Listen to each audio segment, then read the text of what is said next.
प्रभु यीशु ख्रीष्टंकर बहुमूल्य नाम रे आपण प्रत्येक को ये ओडिया बाइबल क्विज कार्यक्रम को स्वागत करे। आमे समस्ते मिसी प्रश्न उत्तर माध्यम रे प्रभु वाक्य को ध्यान करूछु। यात्रा पुस्तक में ध्यान करूछु। विगत दिन मान आमे आदि पुस्तक को समाप्त करिछु। प्रभु आमान को अनेक विषय शिक्षा देइछन्ति तांकर वाक्य द्वारा।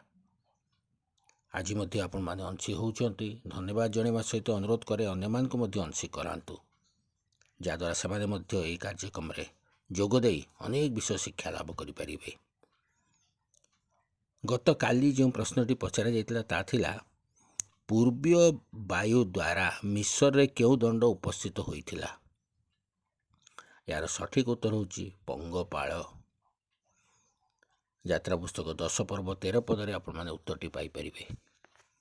आज निमंते प्रश्न होची सदाप्रभु क्यों वाहन रे सिनय पर्वत उपरे आरोहण करथिले। सदाप्रभु क्यों वाहन रे सिनय पर्वत उपरे आरोहण करथिले। ये प्रश्नर उत्तरटी को आपण माने आमानकर ए वीडियो कमेंट बॉक्स रे आमान को जणांतु। निश्चित भाव में जणाइबा चेष्टा करूँ। तत्सहित सान सान पिला को कहते उत्तर जणाइबे, जहाद्वारा से वाक्य अध्ययन करने आग्रह वृद्धि पाइब। धन्यवाद।